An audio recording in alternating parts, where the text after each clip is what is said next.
बिस्मिल्लाहिर्रहमानिर्रहीम। अस्सलाम वालेकुम। कौम लूत सबसे ज़्यादा बेहया कौम लूत अलैहिस्सलाम की कौम थी। ये औरतों को छोड़कर मर्दों में दिलचस्पी रखते थे। ख़ासकर मुसाफिरों में से कोई खूबसूरत लड़का होता तो ये लोग उसे अपना शिकार बना लेते।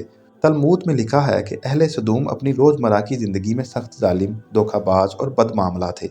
कोई मुसाफिर इनके इलाके से बाखैरियत नहीं गुजर सकता था। कोई गरीब इनकी बस्तियों से रोटी का एक टुकड़ा ना पा सकता था। कई मर्तबा ऐसा होता था कि बाहर का आदमी इनके इलाके में पहुंचकर फाकों से मर जाता था और ये लोग उसके कपड़े उतार कर उसकी लाश को बरहाना दफन कर देते। अपनी वादी को इन्होंने एक बाग बना रखा था जिसका सिलसिला मीलों तक फैला हुआ था। इस बाग में वो इंतहाई बेहयाई के साथ अलानिया बदकारियां करते थे। हज़रत लूत अलैहिस्सलाम ने इन्हें तौहीद की दावत दी और बदकारी के इस घिनौने अमल से तौबा करने का हुक्म दिया। हज़रत लूत ने कहा कि तुम ये क्यों करते हो? क्या तुम औरतों को छोड़कर लज़्ज़त हासिल करने के लिए मर्द की तरफ माइल होते हो? हकीकत ये है कि तुम अहमक लोग हो। तो फिर हज़रत लूत अहले सदूम को दिन रात नसीहत किया करते थे, लेकिन इस कौम पर उसका कोई असर ना हुआ, बल्कि वो बदनसीब बहुत फ़खरिया अंदाज में ये काम करते थे। उन्हें हज़रत लूत का समझाना भी बुरा लगता था, लिहाजा उन्होंने साफ साफ कह दिया कि अगर तुम हमें इसी तरह बुरा भला कहते रहे और हमारे कामों में मुदाखलत करते रहे तो हम तुम्हें अपने शहर से निकाल देंगे। हज़रत लूत ने नसीहत और तबलीग का सिलसिला जारी रखा, लिहाजा एक दिन अहले सदूम ने खुद ही अज़ाब इलाही का मुतालबा कर दिया। अल्लाह ताला ने अब तक इनके इस बदतरीन अमल, फहाशी और बदकारी के बावजूद डील दे रखी थी। लेकिन जब इन्होंने हज़रत लूत अलैहिस्सलाम से एक दिन कहा कि अगर तुम सच्चे हो तो हम पर अजाब ले आओ, लिहाजा इन पर अजाब का फैसला हो गया। अल्लाह ने अपने ख़ास फरिश्तों को दुनिया की तरफ रवाना कर दिया। ये फरिश्ते दरअसल हज़रत मीकाईल और जिब्राईल अलैहिस्सलाम थे।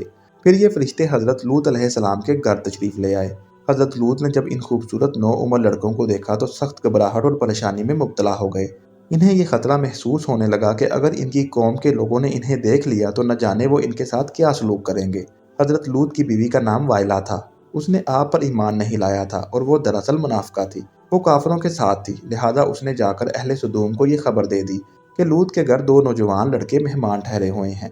ये सुनकर बस्ती वाले दौड़ते हुए हज़रत लूत के घर पहुंचे। हज़रत लूत ने कहा कि ये जो मेरी कौम की लड़कियां हैं ये तुम्हारे लिए जायज़ और पाक हैं। अल्लाह से डरो, मुझे मेरे मेहमानों के सामने रुसवा ना करो। क्या तुम में से कोई भी शाइस्ता आदमी नहीं? हज़रत लूत अलैहिस्सलाम की बात सुनकर वो लोग बोले, तुम बखूबी वाकिफ़ हो कि हमें तुम्हारी बेटियों से कोई हाजत नहीं और जो हमारी असल चाहत है उससे तुम बखूबी वाकिफ़ हो। कौम लूत के शर्मसार जवाब से अंदाज़ा लगाया जा सकता है कि वो फेले बद में किस हद तक मुब्तला हो चुके थे। जब हज़रत लूत अलैहिस्सलाम की कौम उनके घर की तरफ दौड़ती हुई आई तो हज़रत लूत ने घर के दरवाजे बंद कर दिए और उन नौजवानों को एक कमरे में छुपा दिया। इन बदकार लोगों ने आपके घर का घेराव किया हुआ था और इनमें से कुछ घर की दीवार पर भी चढ़ने की कोशिश कर रहे थे। हज़रत लूत अलैहिस्सलाम अपने मेहमानों की इज्जत के ख्याल से बहुत ज़्यादा घबराए हुए थे।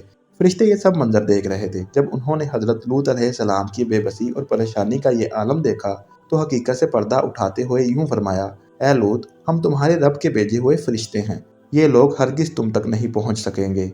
अभी कुछ रात बाकी है तो आप अपने घर वालों को लेकर चल दो और तुम में से कोई शख्स पीछे मुड़कर ना देखे। अहले सदूम हज़रत लूत अलैहिस्सलाम के घर का दरवाज़ा तोड़ने पर बाजिद थे कि हज़रत जिब्राईल अलैहिस्सलाम ने घर से बाहर निकलकर अपने पर का एक कोना इन्हें मारा, जिससे उनकी आंखों के डेले बाहर निकल आए और बसारत जाहिर हो गई।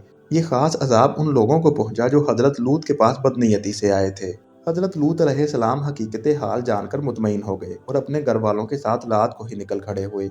लेकिन फिर भी इनकी बीवी इनके साथ थी। लेकिन कुछ दूर जाकर वो वापस अपनी कौम की तरफ पलट गई और कौम के साथ जहन्नुम वासल हो गई। सुबह का आगाज हुआ तो अल्लाह के हुक्म से हज़रत जिब्राईल ने बस्ती को ऊपर से फाड़ दिया और फिर अपने बाजू पर रखकर आसमान पर चढ़ गए। यहाँ तक कि आसमान वालों ने बस्ती के कुत्ते के भौंकने और मुर्गों के बोलने की आवाज़ें सुनी। फिर उस बस्ती को ज़मीन पर दे मारा, जिसके बाद उन पर पत्थरों की बारिश हुई। हर पत्थर पर मरने वाले का नाम लिखा हुआ था। जब ये पत्थर उनको लगते तो उनके सर पाश पाश हो जाते। सुबह सवेरे शुरू होने वाला ये अजाब अशराक तक पूरी बस्ती को निस्तो नाबूद कर चुका था।